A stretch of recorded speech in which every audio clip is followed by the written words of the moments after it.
पूर्व राष्ट्रपति प्रणब मुखर्जी का निधन हो गया है। सोमवार शाम को 84 साल की उम्र में प्रणब मुखर्जी ने अंतिम सांस ली। वो पिछले कई दिनों से बीमार थे और अस्पताल में भर्ती थे।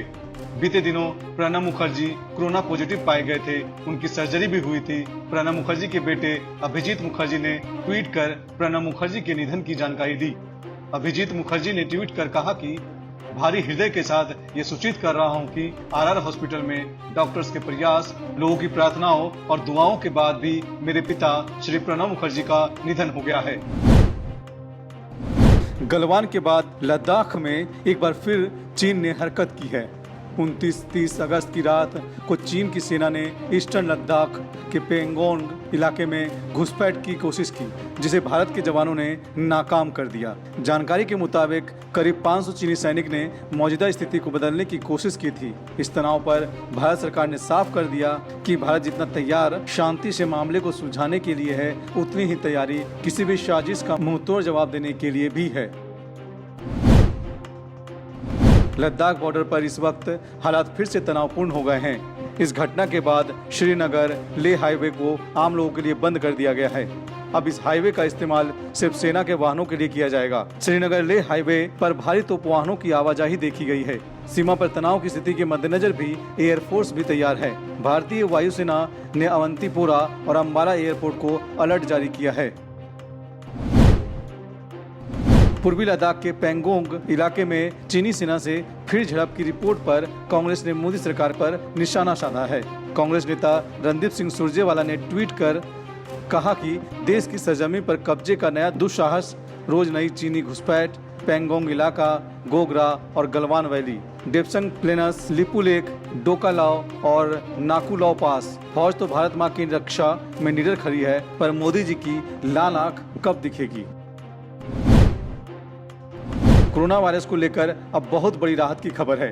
केंद्रीय स्वास्थ्य मंत्री डॉक्टर हर्षवर्धन ने दावा किया है कि इस साल दिवाली तक कोरोना वायरस पर काबू पा लिया जाएगा। डॉक्टर हर्षवर्धन ने अनंत कुमार फाउंडेशन की तरफ से आयोजित नेशन फर्स्ट वेबिनार सीरीज का उद्घाटन करते हुए ये बात कही। हर्षवर्धन का कहना है कि देश इस महामारी से निपटने में बहुत आगे है। पंजाब के वित्त मंत्री मनप्रीत बादल ने जीएसटी क्षतिपूर्ति के लिए केंद्र की ओर से सुझाए गए दोनों तरीकों को खारिज कर दिया है। राज्य के वित्त मंत्री मनप्रीत बादल ने केंद्रीय वित्त मंत्री को पत्र लिखकर कहा है कि केंद्र की ओर से सुझाए गए दोनों विकल्प संवैधानिक भरोसे को तोड़ने जैसा है।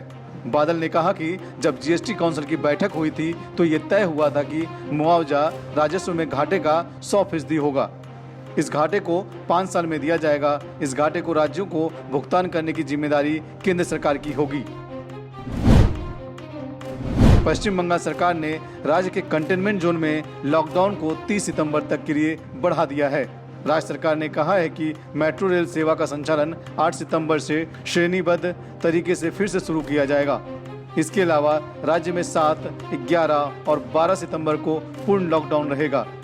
राज्य सरकार ने इसे लेकर सोमवार को एक आदेश जारी किया है।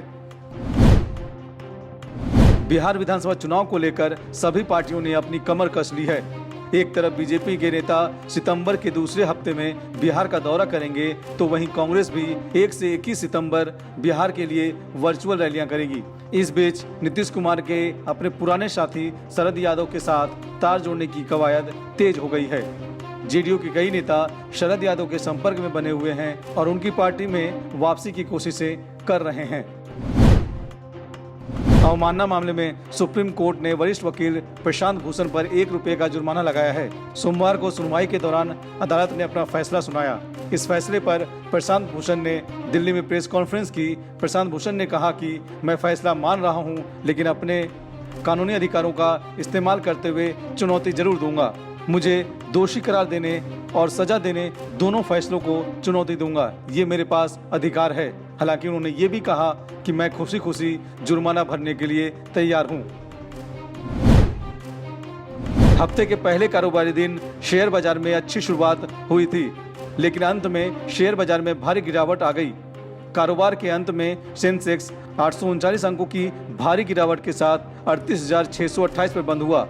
इसी तरह निफ्टी सुबह 130 अंकों की तेजी के साथ 11,778 पर खुला था, लेकिन अंत में निफ्टी 260 अंकों की गिरावट के साथ 11,387 पर बंद हुआ।